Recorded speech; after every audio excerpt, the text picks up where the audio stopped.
नमस्कार छात्रों, मैं Shri Shyam education online group में आपका हार्दिक अभिनंदन करता हूं।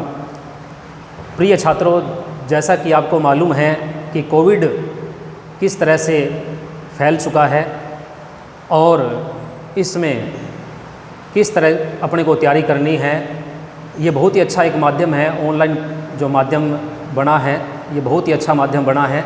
इसके माध्यम से घर बैठे अपने विषय की किस प्रकार से तैयारी करें इसका हमें आभास होता है और पूर्ण मनोयोग से हम बैठ कर के एक दृढ़ निष्ठा के साथ में तैयारी कर सकते हैं।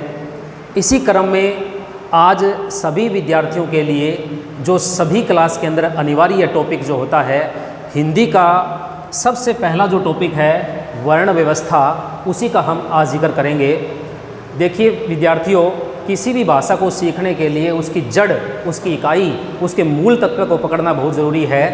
हिंदी के अंदर जो वर्ण व्यवस्था अपना टॉपिक है, ये वर्ण व्यवस्था, ध्यान देना, ये इस वर्ण व्यवस्था को समझने के लिए हमें सर्वप्रथम स्वर और व्यंजन का ज्ञान अपेक्षित है। सबसे पहले हम वर्णों का ज्ञान करेंगे, उसके बाद में शब्दों का ज्ञान होगा, फिर वाक्य का ज्ञान होगा, उसके बाद में भाषा का ज्ञान होता है। तो मैं प्रारंभिक संरचना आपको बता देता हूँ कि किसी भी भाषा को सीखने के लिए हमें 4 तत्वों का ज्ञान होना बहुत ज़रूरी है। वो कौन कौन से हैं, सीक्वेंस में हम उसको देख लेते हैं कौन कौन से हैं। देखिए, सर्वप्रथम कोई भी भाषा जब हम सीखते हैं तो भाषा को सीखने के लिए हमें उसकी 4 इकाइयों पे दृष्टिपात करना पड़ेगा। सबसे पहले हमें देखिए वर्ण, वर्ण के बाद में आता है शब्द, शब्द के बाद में आता है वाक्य, वाक्य के बाद में आता है पदच्छेद, पदच्छेद या अनुच्छेद, अनुच्छेद। वर्ण, शब्द, वाक्य, पदच्छेद, इन चारों पे हमें दृष्टिपात करना जरूरी होता है। लेकिन चूंकि कंपटीशन का ज़माना है, उसमें जब भी कोई विषय पढ़ाते हैं और हिंदी का जब कॉमन टॉपिक ये वर्ण व्यवस्था जब कोई पढ़ाता है तो सबसे पहले यही बात आती है कि सर भाषा तो हमने पढ़ लिया कि भाषा तो है, भाषा हमने देख ली और भाषा का ये भी पता चल गया कि ये कैसे भाषा बनी है। सबसे पहले वर्ण का, शब्द का, वाक्य का, पदच्छेद का, लेकिन क्या वर्ण से पहले भी कोई चीज़ थी क्या? तो बिल्कुल ठीक विद्यार्थियों, वर्ण से पहले नंबर आता है किसका? ध्वनि का। किसका आता है? ध्वनि का, क्योंकि ध्वनि के माध्यम से ही अपने को इस वर्ण का ज्ञान होता है। तो प्रिय विद्यार्थियों, बिल्कुल ये ध्यान रखोगे कि ध्वनि के माध्यम से ही अपने को वर्ण का ज्ञान होता है, वर्णों के माध्यम से शब्द का ज्ञान होता है, शब्द से वाक्य, वाक्य से पदच्छेद और पदच्छेद के माध्यम से हमें ये मालूम होती है कि कौन सी भाषा पढ़ाई गई है, कौन सी भाषा पढ़ाई गई है। ध्यान देना ये। तो भाषा वर्ण में जैसे मैं कहूँ क है, ख है, ए है, री है, ये सारे किस में आते हैं? वर्ण में आते हैं। इन वर्णों को मिलाकर के शब्द का ज्ञान होता है। जैसे रे में आ जोड़ा, आ में मैं जोड़ा, राम, फिर आ ले लिया, आ में मैं जोड़ा, आम, राम आम खाता है। इस प्रकार के जब हम शब्द बनाते हैं, वर्णों को जोड़ करके शब्दों की संरचना या शब्दों का निर्माण होता है। फिर इन शब्दों को मिलाकर के, जैसे मैंने एक वाक्य लिखा, राम आम खाता है, राम आम खाता है, ये बच्चों क्या बन गया? वाक्य बन गया। और ऐसे ऐसे अगर मैं 10-15 वाक्य लिख दूं तो मैं आपसे पूछूंगा कि बताओ बच्चों, ये 10-15 वाक्यों का ये जो ग्रुप है ये क्या कहलाता है? तो आप क्या बताओगे? पदच्छेद कहलाता है। और फिर मैं ये पूछूंगा आपसे कि इस पदच्छेद में कौन सी भाषा है? तो आप कहोगे कि भाषा कौन सी है? हिंदी भाषा है। कौन सी भाषा है? हिंदी भाषा है। यही जो सीक्वेंस है आप अंग्रेजी में भी लगा सकते हो, यही संस्कृत में लगा सकते हो। जो भी भाषा है उस भाषा के अंदर इसी क्रम में भाषा का निर्माण होता है। पहले वर्ण आते हैं, फिर शब्द आता है, फिर वाक्य आता है, फिर पदच्छेद आता है और फिर भाषा का क्या होता है? निर्माण होता है। प्रिय विद्यार्थियों ध्यान देना, एक भाषा उसके व्याकरण पर टिकी हुई है। ध्यान देना, अगर किसी शिक्षक को व्याकरण का अगर ज्ञान होगा तो मान लीजिए वो अपने विषय में निष्णात होगा, परिपक्व होगा, पारंगत होगा। क्यों? क्योंकि व्याकरण पर ही पूरी जो भाषा टिकी हुई है। एक संस्कृत अध्यापक, एक अंग्रेजी अध्यापक और एक हिंदी अध्यापक को व्याकरण का ज्ञान होना जरूरी है, क्योंकि व्याकरण के ज्ञान के बिना, ध्यान देना, वो अध्यापक अधूरा समझा जाता है। व्याकरण का ज्ञान ही नहीं होगा, उच्चारण स्थान उसका सही नहीं होगा, तो विद्यार्थी में उसकी छवि कैसी होगी कि इस हिंदी के अध्यापक को अगर हिंदी के वर्ण लिखना नहीं आता है, शब्द लिखना नहीं आता है, व्याकरणिक त्रुटियां करता है, गलतियां करता है, तो विद्यार्थी उसकी छवि कैसी जाएगी, वैसा ही प्रभाव अन्य छात्रों पर पड़ेगा। तो एक भाषा के जानकार को, भाषा के शिक्षक को भाषा की व्याकरणिक इकाई का ज्ञान होना बहुत ही ज़रूरी है। तो सर्वप्रथम मैंने इसका जिक्र कर दिया है।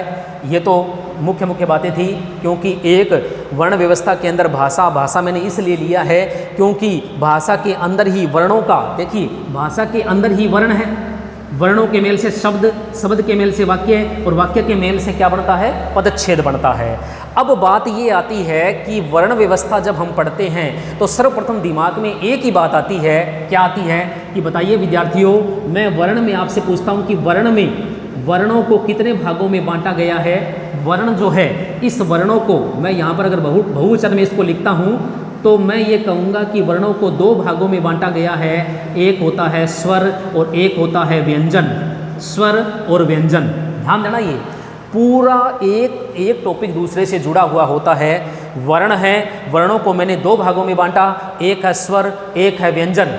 इस स्वर अगर मैं आपसे कहूं कि हिंदी में स्वरों की संख्या कितनी है, तो देखिए स्वरों की संख्या हिंदी में कितनी है, 11 है।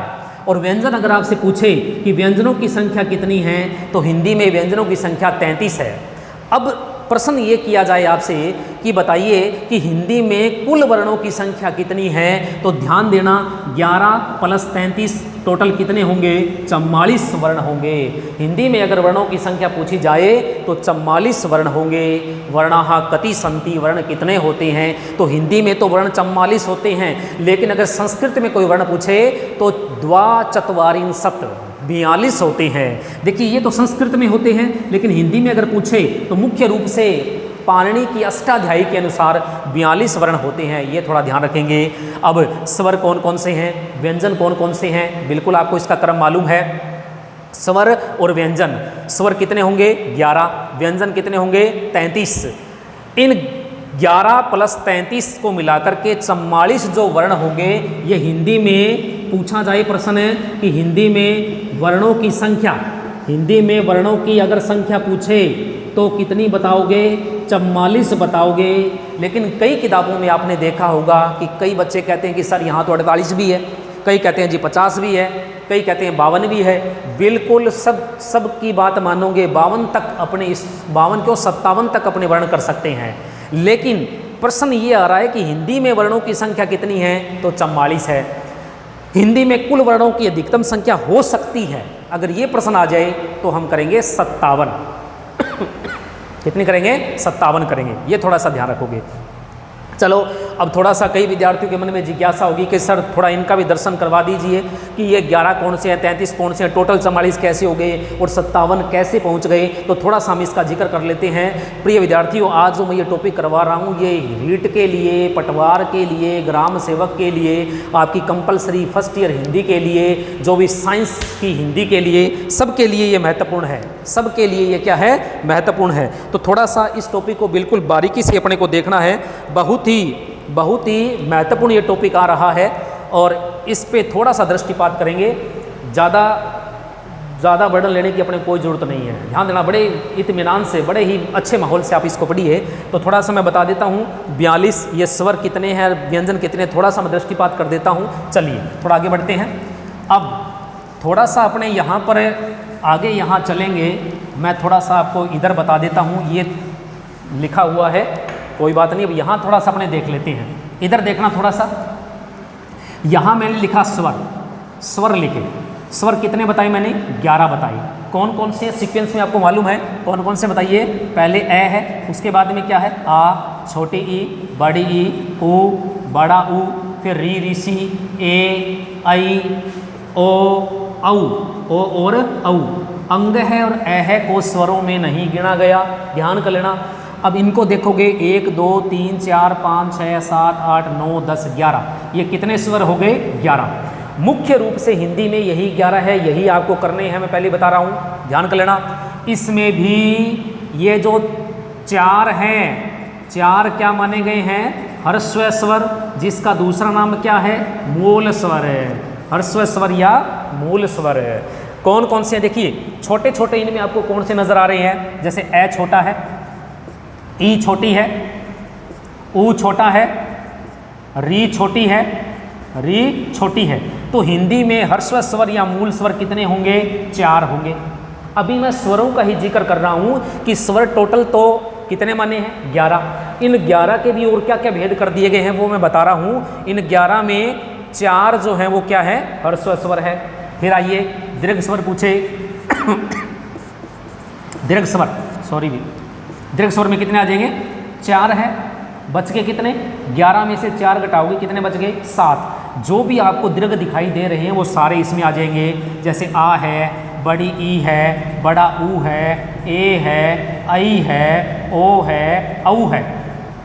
ये कितने हो गए? 7। 7 और 4 कितने हो गए? 11। कितने हो गए बच्चों? 11 हो गए हैं। ये थोड़ा सा ध्यान करोगे। 7 और 4 11। अब इसके अंदर भी कुछ पूछ लेते हैं कि ये जो 4 हैं लास्ट के, ये संयुक्त में भी आते हैं। किसमें आते हैं? संयुक्त स्वर में भी आते हैं। ए है, आई है, ओ है, औ है, ये संयुक्त में भी आ रहे हैं। संयुक्त का मतलब क्या हुआ कि ए आई ओ औ ये 2 भिन्न भिन्न स्वरों के मेल से बनते हैं। समान स्वर से नहीं, भिन्न भिन्न स्वरों के मेल से बनते हैं, इसलिए ये संयुक्त स्वर कहलाते हैं कि 2 अलग अलग स्वरों के मेल से बनते हैं। तो जैसे ए है, ए किससे बनेगा? ए प्लस ई से बनेगा। ए सॉरी भी, ओ किस ए आई किससे बनेगा? ए प्लस ए से बनेगा। ओ किससे बनेगा?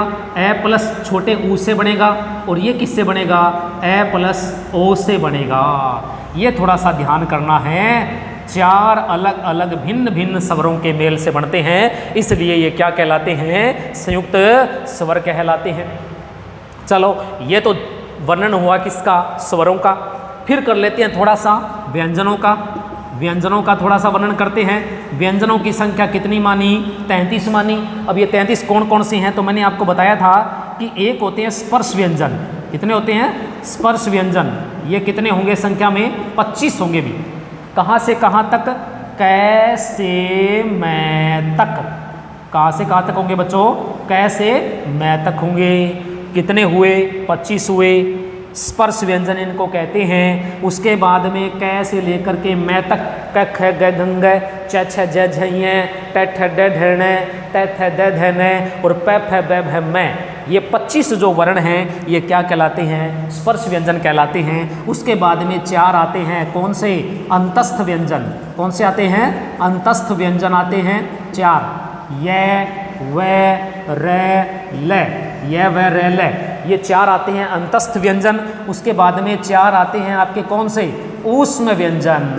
कौन से आते हैं? ऊष्म व्यंजन। श, स, श और है, ये 4 आपके आते हैं ऊष्म व्यंजन। विद्यार्थियों, हिंदी के अंदर ये 25 और 4 33, 25 और 4 29 और 4 33, यही मुख्य रूप से व्यंजन माने जाते हैं। यही मुख्य रूप से व्यंजन माने जाते हैं। ध्यान देना ये। तो 33 तो आपके व्यंजन हो गए और 11 आपके स्वर हो गए। 33 प्लस 11 टोटल कितने हो गए? 44। यह हिंदी में वर्णों की संख्या होती है। एक प्रश्न यहाँ से परीक्षा के अंदर, चाहे रीट हो, पटवार हो, अचटेट हो, सीटेट हो, कलरक हो, कुछ भी हो, ध्यान देना ये, फर्स्ट ग्रेड हो, सेकंड ग्रेड हो, सबके अंदर इस डायग्राम में से एक प्रश्न पूछ लिया जाता है। बहुत ही महत्वपूर्ण सारणी ये है, इसके अंदर बिल्कुल ध्यान रखोगे। एक प्रश्न आया था यहाँ पे कि हिंदी के अंदर, ये मैंने देखा था LDC के अंदर प्रश्न था ये कि हिंदी में मूल स्वरों की संख्या कितनी है, तो वहाँ कितनी बताओगे? 4 बताओगे। लेकिन संस्कृत में 5 होती है, उसके अंदर एक लरी को और जोड़ देते हैं। किसको जोड़ देते हैं? लरी को। तो थोड़ा सा ध्यान रखना। 11 प्लस 33 कितने हो गए? 44 हो गए हैं। ये मैंने जिक्र किया किसका? वर्णों का, स्वर और व्यंजन का ज्ञान। 44। अब प्रश्न ये उठता है कि सर हमें तो 48 बताइए। 48 भी हमने पढ़े हैं कि वर्ण 48 होते हैं। तो ध्यान देना, 44 तो बच्चों मैंने गिना ही दिया, 11 ये, 33 ये, टोटल कितने हो गए? 44। अब कोई आपसे ये कहे कि 48 होते हैं, तो आप क्या करोगे? 48 होते हैं तो कोई दिक्कत नहीं, 48 भी गिना सकते हो। जैसे मान लो आप ये जोड़ देना, कौन कौन सा? श, त्र, ज और स्र, 4 ये रहे। कोई कहे कि 48 वर्ण होते हैं तो 4 ये बता देना, 4 इसमें जोड़ोगे तो टोटल कितने हो गए 44 और 4 कितने हो गए 44 प्लस 4 कितने हो गए बोलो बच्चों 48। फिर कई कहते हैं नहीं सर हमने 48 नहीं हमने 50 पढ़े हैं, तो 50 पढ़े हैं तो कोई दिक्कत नहीं, 50 पढ़े हैं तो 50 बता दो। कैसे? जैसे देखो कोई कहते हैं 50 पढ़े हैं तो यहाँ आपने 2 स्वर छोड़े हैं कि नहीं छोड़े, वो अंग है और अ है, अंग है और अ है, वो 2 इसमें जोड़ दो। इसमें अगर 2 जोड़ोगे 48 में कौन कौन से अंग है और अ है, ये 2 जोड़ोगे तो कितने हो गए 50 हो गए। फिर कहते हैं नहीं सर हम 50 नहीं मानेंगे, हम कितने मानेंगे, हम मानेंगे 52 मानेंगे। तो 52 मानेंगे तो ध्यान देना इस हिंदी वर्णमाला में 2 वर्ण ऐसे हैं ताड़न जात जिसको ड़ और ढ कहा गया है, तो ध्यान देना एक इसमें आता है ड़ और ढ, ये 2 वर्ण है ताड़न जात, 2 ये जोड़ेंगे कितने हो गए 52 हो गए हैं। फिर प्रश्न लास्ट प्रश्न ये बनता है कि सर 52 नहीं हमने 57 पढ़े हैं, तो कोई दिक्कत नहीं है, 5 होते हैं आगत वर्ण। कौन से होते हैं आगत वर्ण, आगत वर्ण जिसको हम जो होते हैं अरबी फारसी के 5 वर्ण और होते हैं जिसमें आता है क, ख, ग, ज और फ, और इसके नीचे यहाँ पे नुक्ता चिन्ह लगा देना भी, ये नुक्ता चिन्ह है। 5 ये जोड़ेंगे तो यहाँ 52 और 5 कितने हो गए हैं 52 प्लस 5 कितने हो गए हैं 57 हो गए हैं, 52 प्लस 5 57 हो गए हैं। तो प्रिय विद्यार्थियों इस प्रकार से अधिकतम अगर कोई आपसे हिंदी में पूछा जाए कि हिंदी में वर्णों की संख्या कितनी हो सकती है तो 57 हो सकती है। कोई ये कहे कि हमने 48 पढ़े हैं तो मान लेना, कोई कहे कि 50 पढ़े हैं तो भी मान लेना, 52 कहे तो भी मान लेना और 57 कहे तो भी मान लेना, लेकिन कोई ये कहे कि 60 होते हैं तो हाथ जोड़ देना कि भैया इससे ज़्यादा हमारा और कोई सामर्थ्य इसमें नहीं है। बिल्कुल विद्यार्थियों एक एक चीज़ आपको यहाँ बारीकी से बताई जा रही है और मैं गारंटी लेता हूँ कि इस एक सारणी के अंदर एक कंपटीशन का प्रश्न जरूर आएगा। बिल्कुल चाहे तो इसके अंदर रीट हो, पटवार हो, अचटेट हो, सीटेट हो, कुछ भी हो, एक प्रश्न इसके अंदर बिल्कुल डेफिनेट आपको मिलेगा।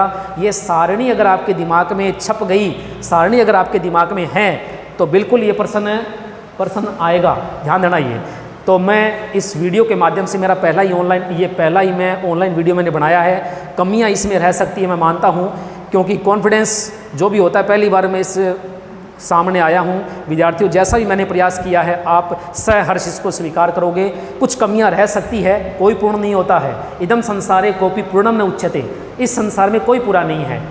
जो ये कहता है कि मैं पूरा हूँ उससे बड़ा कोई मूर्ख नहीं है। मैंने प्रयास किया है, कैसा आपको मेरा ये प्रयास लगा है, बिल्कुल इस तरीके से दोबारा वीडियो में हम पूरी कोशिश करेंगे, दोबारा और आपके लिए बढ़िया इसके लिए कंटेंट लाने का मैं प्रयास करूंगा। लेकिन ये मैं गारंटी लेता हूं कि अगर जो मैंने आज ये पढ़ाया है इसके अंदर अगर आपके दिमाग में अगर एक एक बात छप गई है तो एक प्रश्न आज आप कंपटीशन के हिसाब से तैयार करके जा रहे हो। ये सभी विद्यार्थियों के लिए हैं, चाहे वो फर्स्ट ईयर हो, सेकंड ईयर हो, फाइनल हो, चाहे जो भी हिंदी की तैयारी करता हो, कंपलसरी जिसने विषय ले रखा है, चाहे रीट की तैयारी कर रहा है, पटवार की तैयारी कर रहा है, किसी की भी तैयारी कर रहा है, उस सभी के लिए महत्वपूर्ण ये टॉपिक है। इसी तरीके से जो आप बढ़िया इसमें मन लगा कर अध्ययन करना, मैं आपके जीवन की हार्दिक मंगल कामना करता हूँ। धन्यवाद।